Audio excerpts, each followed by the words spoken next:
Say yes to new beginnings. Yes.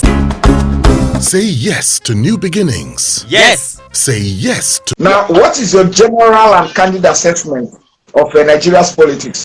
I think that, first thing, I've always asked myself, why does Nigeria have what I like to term the audacity of hope?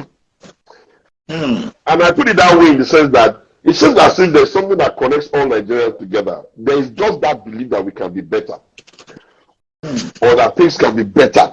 Sometimes this our audacity that it can be better can also put us under a pressure of maybe not even seeing small, progress or incremental progress.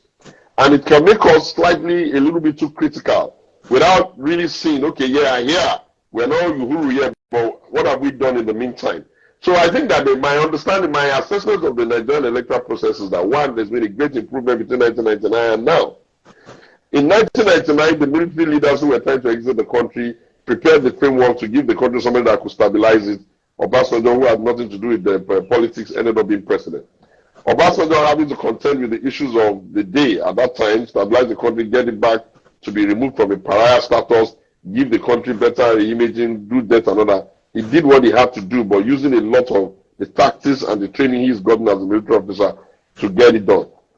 Long story short, we ended up having a misfortune of having a president that had to die. Perhaps if Yar'Adua had not died, some of our democratic credentials would have been deepened, because he was not a soldier, he was a Democrat. He died, and then we got the one that was probably the least prepared for leadership, Jonathan, who suddenly became president. He couldn't have expected it. Jonathan's rise to power has been too much of luck. You're sitting there in your house, they come and make you deputy governor. From there, somebody goes to get himself into trouble, they quickly make you governor. You have made governor only, you have never finished your one term, they are telling you to come and be vice president. Before you knew what was happening, your presidents had died, suddenly you are stuck with the control. Jonathan's rise is too meteoric and is too, almost like magical.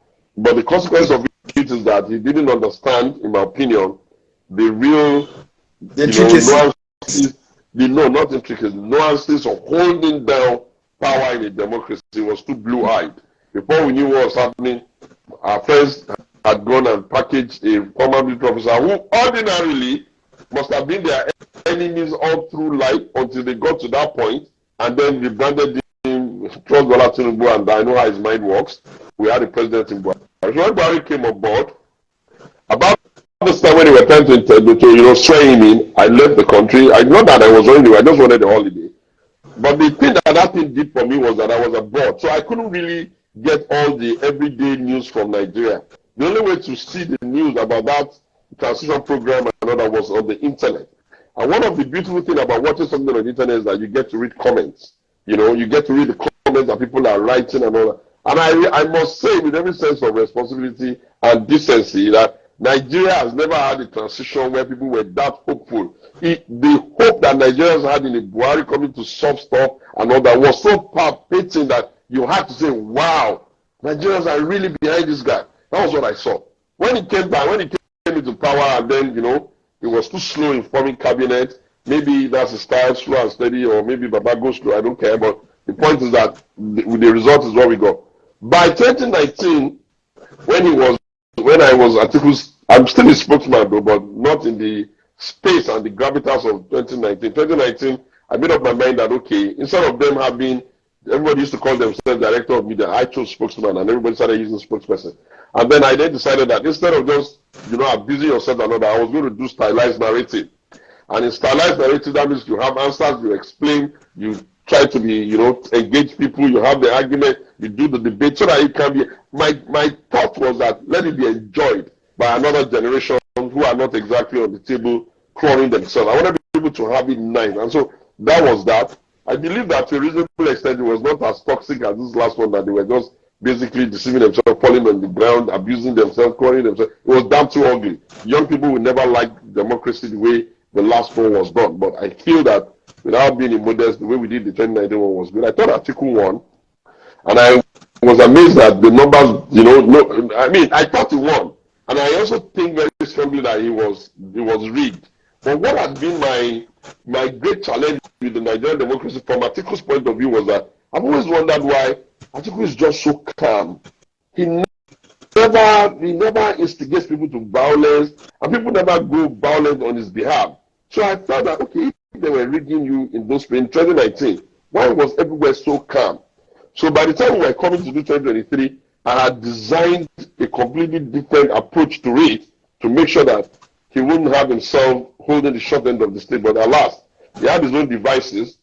He put together what I consider to be his worst campaign team ever in the life of his campaign. And of course, the result is the result. People can say they lost, they won, they this, they that. I don't give a damn about that. I don't operate that way. I'm more of an analytical person who work based on evidence. You can't take all the Petrovi votes away from us. Take the 5 governors' votes away from us. Take the Yoruba votes that would naturally want to follow Bola Tinubu away. Take a lot of the Christian votes away. I knew that we were going to really struggle. But the thing for me, where we are now, is that I do not like the fact that we finished an election and everybody can be sure of the outcome. So in that regard, I want us to follow the process of the court in a disciplined manner to a logical conclusion, begging and hoping that the court will examine all the evidence and all the issue and come and tell us their reading of how things played out. So that even if they cannot tell us that we're coming to be, like they're not going to change the winner, at least they'll tell us, we'll be able to know where the errors are, both INEC, both government, both political parties, and then we'll be able to fix it. I see democracy more as a journey. So within that journey, I think Nigeria has done well. We have created a ruling party that was leading PDP. We have created an alternative pan-Nigerian ruling party that is ruling now, APC. And we have even created the audacity of a third force that Peter led in Labour Party, that if they don't mismanage, can also be another alternative pan-Nigerian party. I think that, come on, for all our issues, for all our crises, for all the level of tribalism, for all our jaga-jaga way of doing things, I think you can say that democracy has worked to some extent. Has it given us all the dividends we want? Maybe not.